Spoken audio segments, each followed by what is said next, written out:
जमींदार अंदर है? हाँ है, पूजा करें।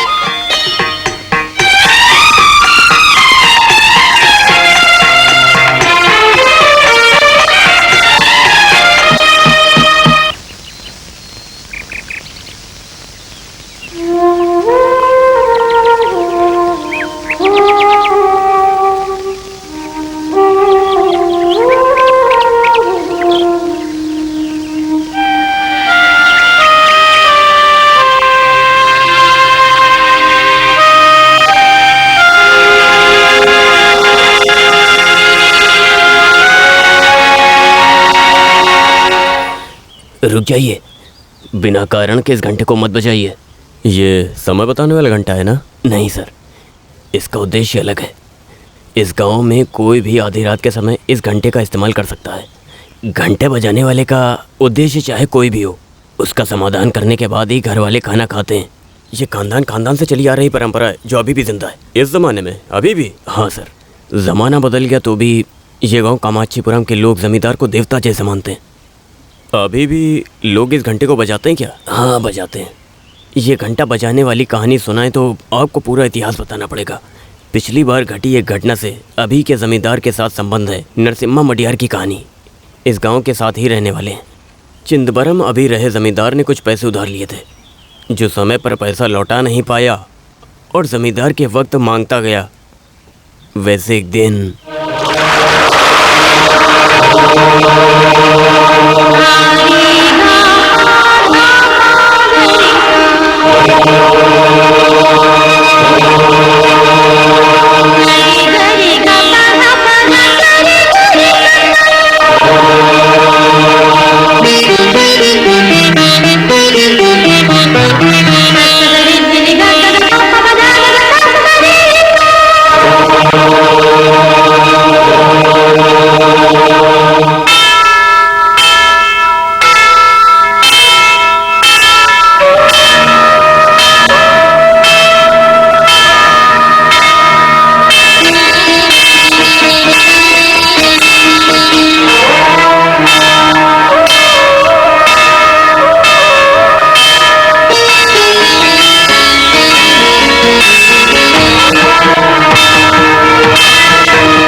किसने घंटा बजाया? नहीं पता भाई।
चिदम्बरम।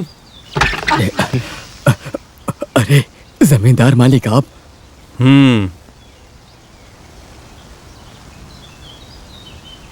आप किसी को बुलावा भेज देते तो मैं खुद वहां पर चला आता।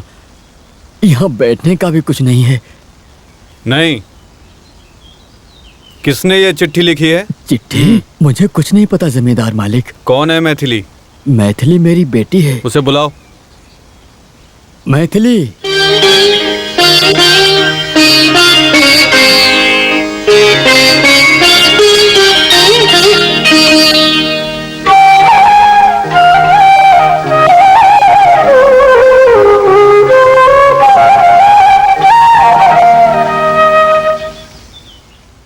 ये चिट्ठी तुमने लिखी है? इसे पढ़ो, पढ़ो।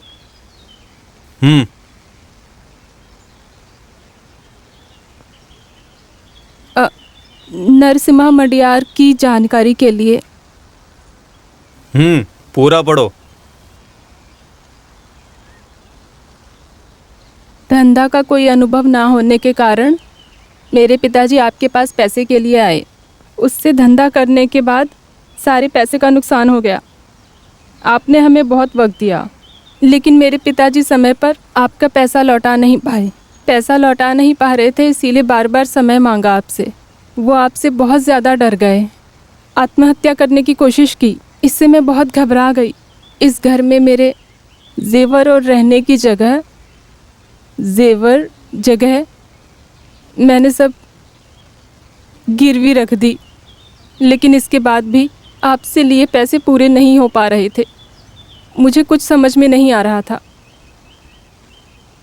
मैंने ये काम किया कोई और रास्ता ना नज़र आने के कारण, क्योंकि आपसे लिए पैसे पूरे नहीं हो पा रहे थे। आपसे लिए पैसे इतने पैसों में पूरे नहीं हो पा रहे थे। और क्या करती, आपकी विश्वासी चिदम्बरम की बेटी मैथिली। आपने अपनी बेटी से यह काम करवाया है? कामाक्षी देवी की कसम, मैं इस चिट्ठी के बारे में कुछ भी नहीं जानता। पिताजी की जानकारी के बिना मैंने ये चिट्ठी लिखी। घंटा बजाकर ये चिट्ठी और सामान रखकर क्यों भागकर चली आई थी? तुम्हारे घर का कागजात और गहने रखने से भी पूरा नहीं होता। बाकी के पैसे कब लौटाओगी? वो हम काम करके कैसे भी आपको लौटा देंगे। मैं इनसे पूछ रहा हूँ, तुम ही जवाब दो। हम कोई भी काम करने को पूरी तरह तैयार हैं। नरसिम्हा मडियार की बीवी बनना तुम्हें मंजूर है?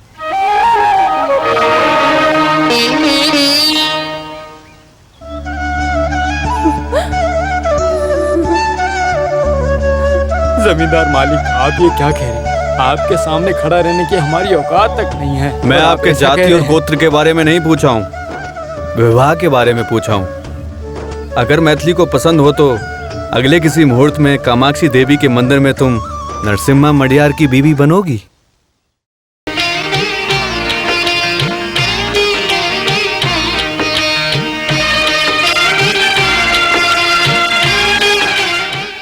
ये घंटा और इस घंटे की कहानी बहुत अच्छी है। इस तरह की और बहुत सारी कहानियां हैं सर। हाँ,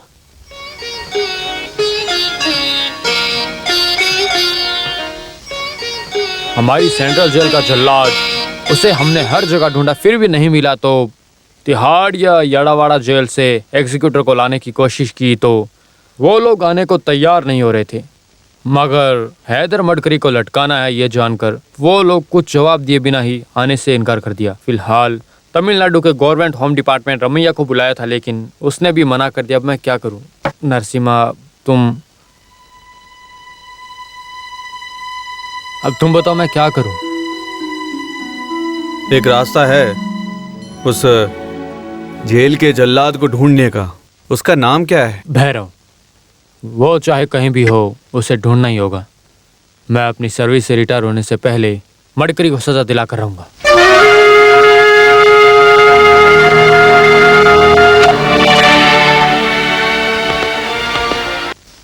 मैं अपनी सर्विस से रिटायर होने से पहले मडकरी को सजा दिलवा कर रहूंगा।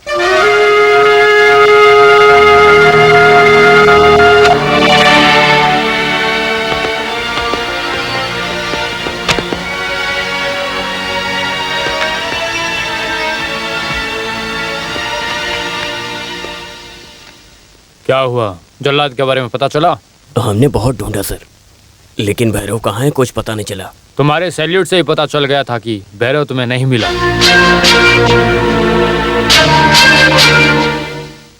जल्लाद मर गया है ऐसा हमें पता चला है सर। सबने मिलकर उस आदमी को मार डाला। अब अगर कोई रास्ता नहीं है तो जेल में रहने वाले किसी को भी जल्लाद का काम करने के लिए ला सकते हो क्या? बताओ मुझे, ऐसी कोई तैयारी की है? सर लेकिन कोई तैयार नहीं है सर। सर हमें जल्लाद की ज़रूरत है। ऐसा हम न्यूज़पेपर में इश्तिहार दे दें तो, नहीं तो पीएस द्वारा दिया जाए तो। भैरव अगर जिंदा है तो वो जरूर आएगा। उसे ढूंढ कर निकालने का काम सिर्फ और सिर्फ हमारा डिपार्टमेंट कर सकता है।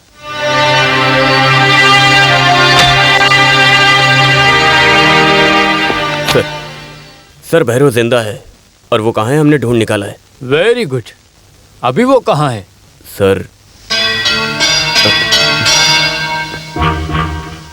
मिस्टर रामदास, हमें कुछ स्पेशल मैटर डिस्कस करना है तो सर।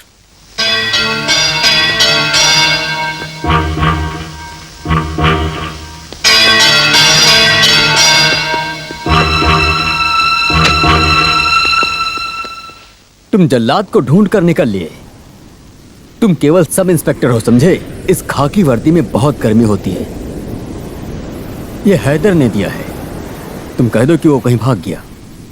सॉरी सर, हैदर को फांसी पे लटकाने के बाद वेलंकनी में जाकर मैं अपना मुंडन करवाऊंगा, ऐसी मन्नत रखी है मैंने। तेरी सर्विस की तो मैं। अब तक की सर्विस में मेरा कोई काला दाग नहीं लगा है सर। अगर लगा भी तो कोई परवाह नहीं। और हाँ सर, आप कल जल्लाद का सुबह चेहरा देखेंगे, वो भी भैरव का चेहरा। चलता हूँ सर।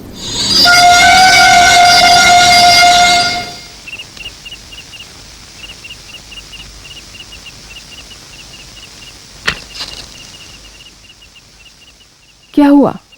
क्या सोच रहे हो? क्या हुआ? स्वामीनाथ और 3 लोग बाहर आपका इंतजार कर रहे हैं। मंदिर के बारे में कुछ बात करना चाहते हैं।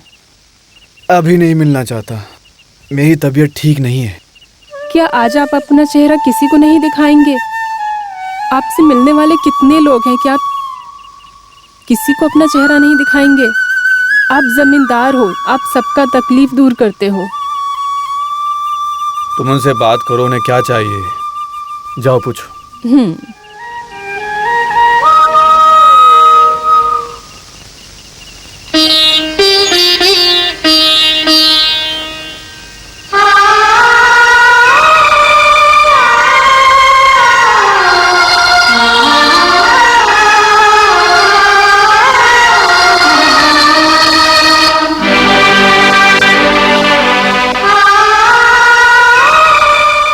वो लोग चले गए।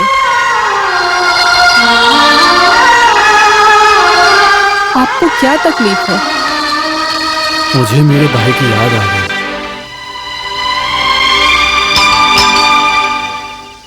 इस वक्त कौन आया होगा?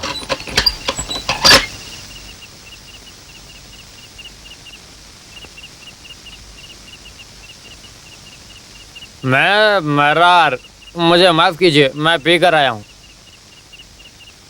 बहुत मुश्किल से उस भैरव की जगह को ढूंढ निकाला। जोश नरीमन को उसे बुलाकर लाने को भेजा था, मगर उसने कहा कि वो काम नहीं करेगा। उम्र हो गई है उसकी। उस आदमी को भी हैदर मडकरी ने खरीद लिया क्या? हो सकता है। भैरव को बुलाता हूँ मैं। आपके बुलाने से वो आएगा? आप पुलिस वाले बुलाएंगे तो वो नहीं आएगा। वो कहाँ रहता है? तमिलनाडु के बॉर्डर से सिर्फ 5-6 घंटे का ही रास्ता है। मुनीम जी, जी। भद्रा को गाड़ी तैयार करने के लिए कहो।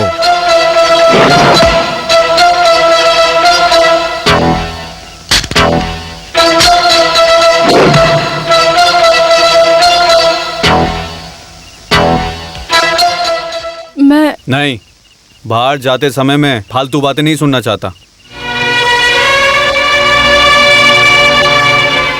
चलिए। हाँ। Driver, yes sir. इस कार को फॉलो करो। Okay sir.